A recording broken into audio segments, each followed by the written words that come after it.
ဒီနေ့ကလေး flare pan ပုံစံလေးဆွဲပြပါမယ်ရှင်ကလေးဘောင်းမီပတန်ဖြစ်တဲ့အတွက်ကြောင့်မို့လို့အသေးစိတ်လေးလည်းပြောပြမယ်ကိုဒီဗီဒီယိုဖိုင်ကရှေ့မှာတကယ်လို့လိုချင်တယ်ဆိုလို့ရှင်တော့ဒီဗီဒီယိုဖိုင်ကိုအစနေအဆုံးထိကြည့်မှရမှာပါအစနေအဆုံးထိမကြည့်ဘဲနဲ့ကြော်သွားတယ်ဆိုလို့ရှင်အလဲမှာမပြောခဲ့လေဆိုတာသိလိုက်မှာမဟုတ်ဘူးပေါ့နော်အဲ့တော့ဘယ်လိုပုံလေးလဲဆိုလို့ရှိရင်ဒီမှာကလေးဘောင်းမီ flare pan ပုံစံလေးကိုအစနေအဆုံးထိဆွဲပြမှာဟိုတနေ့ကဗီဒီယိုဖိုင်တင်ထားတယ်ဒီပုံလေးဆွဲပြမယ်ဆိုပြီးတော့နော်အဲ့တော့အခုအစနေအဆုံးထိဆွဲပြပါမယ်ပထမဦးဆုံးမြင်းကားလိုင်းလိုပါတယ်ဒါကမေမေနဲ့မီမီနဲ့စင်တူဝစ်ချင်တဲ့သူတွေအတွက်ပေါ့နော်ဘောင်းမီဆိုလို့ရှိရင်ပထမဦးဆုံးဒီကဘာလို့လဲဆိုလို့ရှိရင်မြင်းကားလိုင်းလိုတယ်ဆိုခါလိုင်းပြီးွားရင်တင်လိုင်းပြီးွားရင်ကွာပြီးွားလို့ရှိရင်ဒူလိုင်းနော်ဒူလိုင်းပြောလို့ရှိရင်ခြေဝနော်ခြေဝလိုင်းခလေးဘောင်းမီတွေကခါမလို့သူကတင်ကနေပြီးတော့တခါတည်းတရေကျုံးနဲ့သွားတာဖြစ်တဲ့အတွက်ရှေ့ကပ်ဘက်နောက်တရေကျုံးနဲ့သွားတာဖြစ်တဲ့အတွက်တင်အတိုင်းပဲလိုမယ်တင်တန်ဘိုးကတင်ကိုလေးနဲ့စားမှာရှေ့ချမ်းကိုတင်ကိုလေးနဲ့စားပြီးတော့တကယ်လို့ရှေ့ကပ်ဘက်နောက်တရေကျိုးဆိုလို့ရှိရင်တော့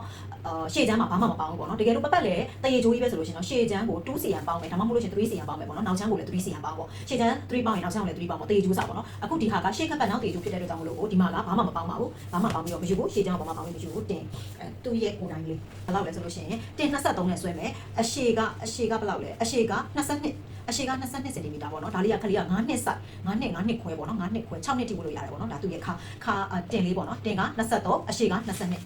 အဲ့တော့ဒီမှာကတင်က23အရှိ22ဒီဟာကို20လက်မကိုစင်တီမီတာပြန်ပြောင်းမယ်ပေါ့နော်အရှိတင်23ကိုစင်တီမီတာပြန်ပြောင်းပေကျိုးပြောင်းမယ်23လက်မကိုပေကျိုးပြောင်းနေတာ58စင်တီမီတာရှိတယ်နော်58စင်တီမီတာအရှည်ကကြတော့22ကဟို56စင်တီမီတာ56စင်တီမီတာရှိတယ်နော်အဲ့တော့မြင်းကားလိုင်းပေါ့နော်မြင်းကားလိုင်းအခုသူကခါမလို့ဘူးတင်မဲလို့တယ်တင်ကိုရှေ့ကပ်ပန်နောက်တည်ကျိုးဖြစ်တဲ့အတွက်တင်ကိုလေးနဲ့စားရှေ့ချမ်းဒါရှေ့ချမ်းအဲ့ဒီမှာဒီနော်တင်ကိုလေးနဲ့စားတော့58ကိုလေးနဲ့စားအဲ့မှာ1.5ရတယ်နော်14.5B ကကြတော့58ကို4နဲ့စားပြီးတော့အပေါင်း3စီရပေါင်းမယ်ရှင်ဘာလို့လဲတေဂျိုးစာလေးပေါ့နော်ခလေးကိုနည်းနည်းရှေ့ကပ်ပတ်ရှေ့မှာကပ်ပတ်နောက်ကတေဂျိုးဖြစ်တဲ့အတွက်ကြောင့်မလို့နည်းနည်းပေါ့ရအောင်ဝစ်စေချင်လို့2စီရလည်းရလို့3စီရလည်းရပါတော့ဂျိုလေးကတော့3စီရပေါင်းလိုက်တယ်အဲ့တော့စောကစားတာရ14.5ကိုအပေါင်း3စီရဆိုတော့19.5ဟုတ်ပြီဂွာကကြတော့ဗာလဲမေးလို့ရှိရင်ဒီကနေပြီးတော့ခါကနေပြီးတော့ဂွာလိုင်းကိုသွားတယ်ဂွာလိုင်းနော်အခုခါကနေဂွာလိုင်းဆိုလို့ရှိရင်58ကို तू ကဗာနဲ့စားမလဲဆိုတော့4နဲ့စားပြီးတော့အပေါင်းဘယ်လောက်ချမလဲဘယ်လောက်ပေါင်းလဲဆိုလို့ရှိရင် 3.5 အောင်မယ်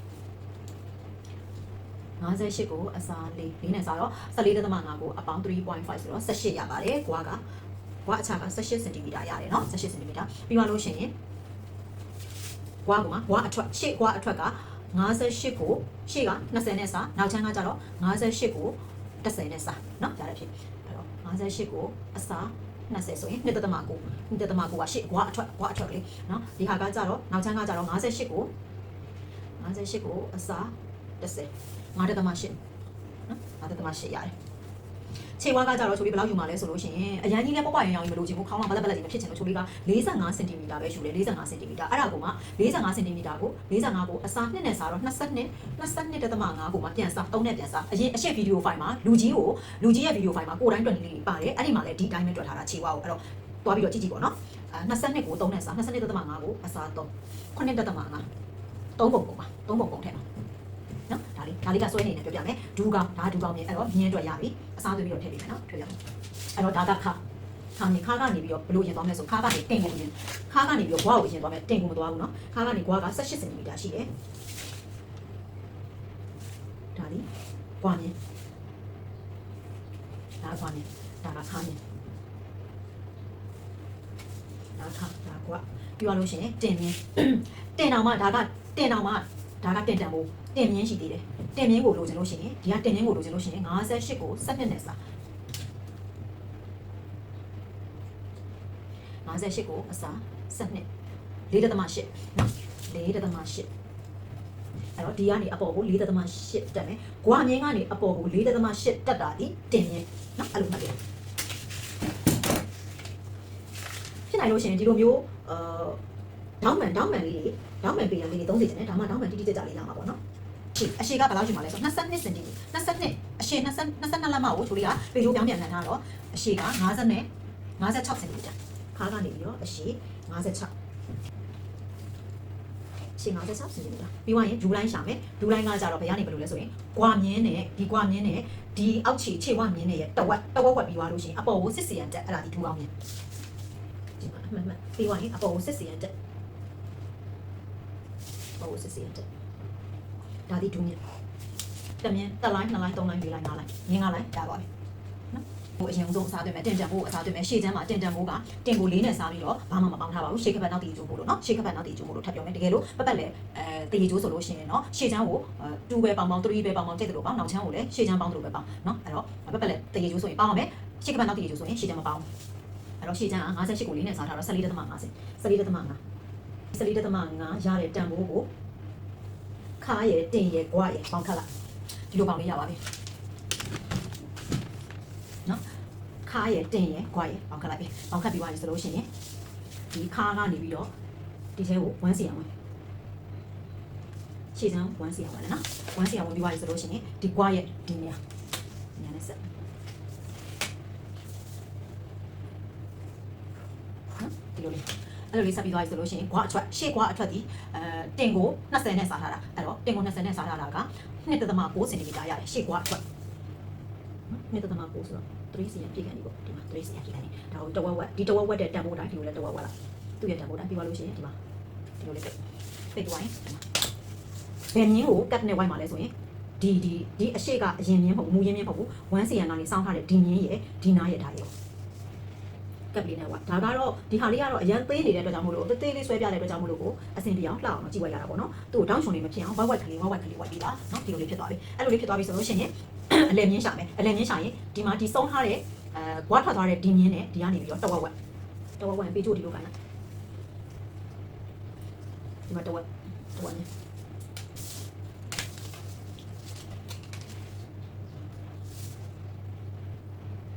တောင်းမှန်ကြီးကြောက်အောင်ကိုင်နော်ကျောင်းမလေးကြောက်အောင်လုံးဝမရွေးမဆောင်စင်နဲ့အဲ့ဒါမှရုပ်ထွက်လာမှာနော်ဒါဆိုရင်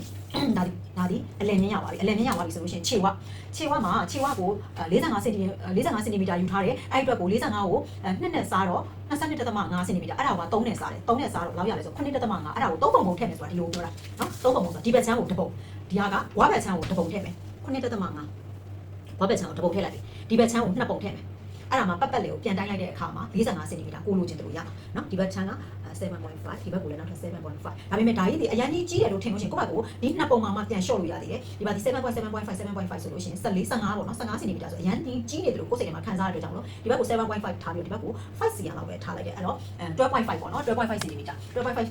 ကိုထားလိုက်တယ်ဆိုပြီးတော့ပြီးသွားလို့ရှိရင်ကိုကဘယ်ကနေကားမှာလဲတင်ကနေကားမှာလားဒါမှမဟုတ်လို့ရှိရင်ဘွားကနေကားမှာလားခလေးတွေအတွက်ဆိုလို့ရှိရင်တော့ဒီတင်ကနေကားတာကပိုလှပါတယ်အဲ့တော့တင်ကနေတော့တင်မြင်းကနေတော့ဒီလိုမျိုးဆက်ပေါ့ညီလေးကြောင့်လူလေးဆက်ပေါ့နော်ဟုတ်ပြီဒီဘက်ကကြတော့ဘယ်လိုလုပ်မှာလဲဆိုရင်ဒီမှာသူက 7.5 မလား 7.5 အပေါ်ကိုလည်းဒူးမြင့်မှာလည်း 7.5 နော်ညီလေးဒီဝိုင်းဒါနဲ့လာဆက်တဲ့အခါမှာဒီပေတံလေးလိုနေသိလားတကယ်အကြီးဆိုရင်ဒီပေတံလိုလေနော်ဒီမှာကွာမျိုးဒီလိုဆက်ဟုတ်ပြီနော်ကွာမျိုးကိုဆက်ပြီးသွားပြီဆိုရင်ဒီမှာခါမှာကသူကဒီတိုင်းပဲဘာမှမလိုဘူးဆိုတော့ဘယ်လိုမျိုးပြောရလဲဆိုရင်တကယ်လို့များတာကိုကဟိုခါရဲ့တန်ဖိုးပါတယ်ဆိုလို့ရှင်တော့ဒီမှာခါရဲ့တန်ဖိုးထည့်ရမှာပေါ့နော်ဒီမှာခါရဲ့တန်ဖိုးလို့တင်ရတန်ဖိုးနဲ့ပဲကွက်တိယူပါတယ်ဒါမို့ဒီမှာလေးရှည်စံခါပြီးသွားပြီသူ့ကိုခါလေးလာတော့အောင်လို့တက်ပြီးနင်းလှလာပြီးဝိုင်းနေဒီဘက်ကို 7.5 လောက်ဆင်းပြီးတော့ဒီဘက်ကို 7.5 လောက်အပေါ်ကိုတက်မယ်တက်ပြီးနေဝက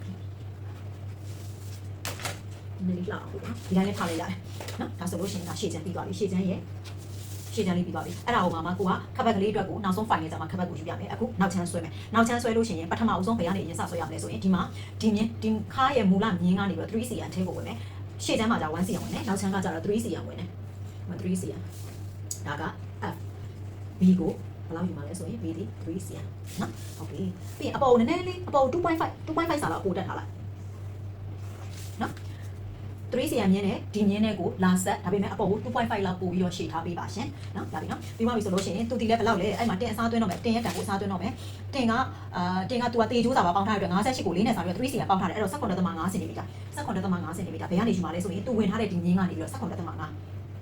ဘယ်ကိုမြင်းလေးရှေ့ထုတ်လိုက် 17.5 အဲ့တော့စောစောနကလိုပဲဂွားရဲ့တင်ရဲ့ခါရဲ့ကိုပေါင်းလေးခတ်လိုက်ပေါ့ 17.5နော်အထီးရမယ်နော်အထီးရမယ်ဆိုရင်ဒီပုံကိုဘယ်လောက်တက်ထားလဲဆိုရင် 2.5 ဒီမူရင်းမြင်းကနေမူရင်းဒီအမှတ်ကနေပြီးတော့ 2.5 အပေါ်ကိုတက်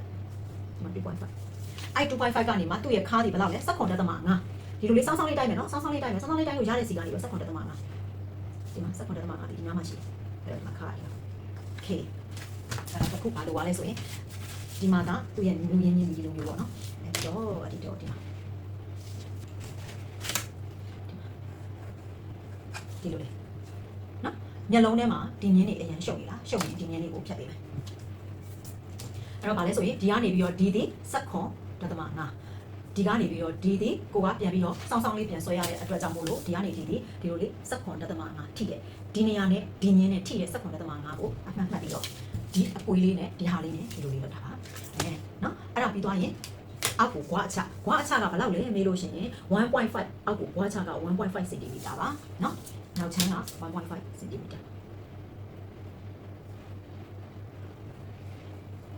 1.5 cm ပြီးသွားလို့ရှိရင်ဒီမှာစောင်းထားတဲ့ဒီမြင်းကိုမှဒီမြင်းပေါ်မှာတောက်မှန်ယူဒီမြင်းနဲ့စုံတဲ့နေရာကိုတောက်မှန်ယူနော်ဒီကနေစပြီးတော့နောက်ချမ်းရဲ့ဂွားထွက်ကပါတင်58ကို10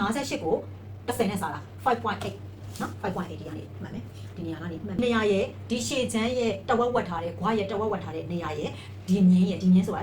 နောက်ချမ်းရဲ့ဒီရိုင်ထားတဲ့ဒီမြင်းရဲ့အဲ့သုံးခုကိုဒီလိုမျိုးကတ်ကလေးနဲ့နော်ဒီလိုခါလေးနဲ့ဒီလိုဝိုင်းလိုက်အဓိကတော့ဒီကတ်ကင်တဲ့နေရာတွေမှာနောက်ချုံတွေမကြနေဘူးဝိုင်းကလေးဖြစ်နေဖို့အဓိကပဲကဲဒီမှာထားဝိုင်းခေါင်းရပါဆိုလို့ရှိရင်ဒီအောက်ခြေလေးပါမယ်ရှေ့ချမ်းဒီနောက်ချမ်းထက်အမြဲတမ်း2 cm ကြီးတယ်ဒီဘက်1ဒီဘက်1နော်အဲ့နှစ်ခုပေါ့နော်1ဆိုရင်2 cm ဖြစ်သွားတယ်ရှေ့ချမ်းဒီနောက်ချမ်းထက်2 cm ကြီးတယ်အဲ့တော့ဒီမှာက1 cm ဒီအပေါ်ကိုလည်း1တက်ဒီလိုလေးဟုတ်ပြီနော်ပြီးသွားပြီဆိုတော့မှဒီနေရာနဲ့ဒါနဲ့ကိုအလိုက်တင်ကလေးဆက်ပါရှင်အလိုက်တင်ကလေးဒီနားလေးမှာတောင်းချုံလေးဖြစ်သွားရင်ကိုကပြန်ဖြည့် white ကလေးနဲ့ပြန်ဖြည့်ခဲ့ဒီမှာဒီလိုလေးရသွားပြီအဲ့တော့ဒီဟာကိုလည်းဒီမှာဒီဘက်နော်ဒီဘက်နဲ့တုံးမယ်โอเคရပါပြီအဲ့တော့ဒါကပြီးသွားပါပြီရှင်မြင်ရအောင်ဒီအနိုင်နဲ့ဆိုပြီးရှေ့ချမ်းနဲ့နောက်ချမ်းနဲ့ခွဲပြီးတော့ဆိုပြီးနောက်ချမ်းကိုအပြာရောင်နဲ့ဆွဲပေးမယ်နောက်ချမ်းကအပြာရောင်သူကကြတော့လေသူ့ရဲ့ကပတ်ကိုကြတော့နောက်ချမ်းကပတ်ကိုကြတော့ချိုလေးကသူ့ကိုဟိုကနေသွားတယ်ပိုးစာဆိုတာကွာအပေါ်ကနေပြီးတော့ဖြတ်ပြီးတော့မှပြန်ဆက်တဲ့ပုံစံမျိုးအဲ့လိုမျိုးပုံစံသွားတယ်ရှေ့ချမ်းကိုနောက်ချမ်းကိုပေါ့နော်အဲ့လိုမျိုးကပတ်ပုံစံနဲ့သွားတယ်အဲ့ဒါကိုမသိဘူးဆိုလို့ရှိရင်ချိုလေး short video file လေးတွေအများကြီးတင်ထားတယ်နောက်ချမ်းကပတ်တက်တဲ့ဟာရှေ့ချမ်းကပတ်တက်တဲ့ဟာဆိုပြီးတော့အမှခြုံလေးလေးတွေရောတင်ထားပြီးတယ်နော်အဲ့ဒါလေးတစ်ချက်သွားကြည့်လေးပါဒါနောက်ချမ်းပေါ့နော်နောက်ချမ်းတစ်ခုကလေဒီလို white ကလေးလှနေအောင်လို့လေအပေါ်ကိုရှေ့ချမ်းရောနောက်ချမ်းရောကို1 cm လောက်တက်လိုက်1 cm လောက်တက်ပြီးတော့ဒီအလဲမြင်းလေးနဲ့ပေါ့နော်အလဲမြင်းလေးနဲ့ဒီလို white လိုက်ရင်လည်းအရန်လှတယ်ဒီကအရန်ဝှက်လို့လှတယ်ကွာဒီလားဒီလိုလေးနောက်ချမ်းခပ်ပတ်ဒီချိုလေးဘယ်လောက်ယူလဲဆိုလို့ရှိရင်2လက်မပြားယူတယ်2လက်မပြားဒါမှမဟုတ်ခလေးဆိုတော့လည်း1လက်မကွဲလောက်ဆိုတော့တော်တော်လှတယ်2လက်မဆိုရင်အရန်ကြီးလုံးဝကြီးတယ်1လက်မကွဲပြားပေါ့နော်1လက်မကွဲကဘယ်လောက်ရှိလဲဆိုရင်3.5 cm ရှိတယ်เนาะအဲ့တော့3.5 cm ပြားလေးယူလိုက်မယ်ဒီမှာပတ်တန်ကနေပဲပြန်ယူရတာเนาะဒီနှစ်ခုကိုပတ်တန်နှစ်ခုကိုပြန်ပြီးတော့ရိုလာနဲ့လှိမ့်ပြီးတော့မှပြန်ပွားထုတ်ပေါ့နော်ဒါမျိုးလေးဖြစ်သွားတာပေါ့ဒီဟာဒီခောက်ရက်ယူပါမှာဒီမှာကပါလဲဆိုရင်ဒီမှာ lining ကိုခောက်ရက်ညက် lining မှာက6စာမပါဘူး6စာမပါဘဲနဲ့ lining ကိုဒီတိုင်းသူ့ရဲ့ quality ညက်ပြီးတော့မှပိတ်ပေါ်မှာကတ်မိဖို့ကတ်ပြီးသွားရင်6စာလေးတွေအကုန်လေးစိတ်ပတ်ပတ်လေးစိတ်ထုတ်ရုံပဲဒါပဲเนาะရှေ့ချမ်းဒါဒီရှေ့ချမ်းရဲ့ခပ်ပတ်နောက်ချမ်းခပ်ပတ်ကြတော့ချိုးပြပိုးစာနဲ့သွားလို့ပြောပါလားပိုးစာနဲ့သွားတယ်ပြောလို့ရှိရင်သူ့တစ်ခါလေးညက်ထုတ်လိုက်3.5 cm ကိုလေဒီခပ်ပတ်စာကိုညက်ထုတ်လိုက်ဒါရုပ်ညက်ထုတ်လိုက်ညက်ထုတ်ပြီးသွားပြီဆိုလို့ရှိရင်ဒီတိုင်းပဲမြင်လိုက်တော့အဲ့ဒါမှအပေါ်ကနေပြီးတော့ဒီ 3.5 ဆိုတော့ဒီလိုတေးကျိုးခောက်မယ်ကွာ 3.5 ဆိုတော့7 cm 7 cm မှာ6စာကတလက်မအပေါက်တလက်မတော့ပြ1 cm ပေါ့နော်1 cm နှစ်ခါဆိုလို့ရှိရင်2 cm အဲ့တော့9 cm ပြနောက်ချမ်းခပ်ပတ်ပြားကခပ်ပတ်ပြားအတွက်ကိုပိတ်စာရွယ်တည်တဲ့ပိတ်တည်တာဒီလိုအကျယ်နှစ်ခေါက်စာဒီလိုအကျယ်က9 cm အပြားရှိရမယ်ဒါဒီဘယ်လောက်ရှိမှာလဲဒီကလိုပြန်တွက်လိုက်ဒီအရှိရဘယ်လောက်လဲအခု7.5မလား7ဆိုလို့ရှိရင်35ကိုမှဟိုဘက်1 cm ဒီဘက်1 cm ပေါင်းလို့ရှိရင်38 cm အရှည်ဒီ38 cm เนาะဒါကအကျယ်ခပ်ပတ်ပြားအကျယ်က9 cm เนาะအကျယ်က9 cm အရှည်က37 cm ပေါ်ဟာကိုညှက်ထုတ်လိုက်เนาะမလိုတော့ဘူးညှက်ထုတ်ပြီးတော့ဖယ်လိုက်တော့အဲ့ဒီခါမှာအပေါ်မှာ9 cm ပြားအရှည်အကျယ်ပေါ့เนาะအရှည်က38 cm ယူပြီးတော့မှပြန်ချုပ်အပေါ်ကနေပြန်ချုပ်ပြီးတော့မှတနည်းအဆင့်ကိုလေဒီ YouTube channel မှာတင်ထားပြီးတယ်အဲ့မှာတော့ကြည့်လိုက်เนาะဒါကကြတော့ရှေ့ချမ်းနောက်ချမ်းကဲပြီးသွားပါပြီရှင်ဒါလေးပါနားလည်မယ်လို့လည်းယုံကြည်ပါတယ်ဒီဗီဒီယိုဖိုင်သိရှိပါတယ်ရှင်ကျေးဇူးအများကြီးတင်ပါတယ်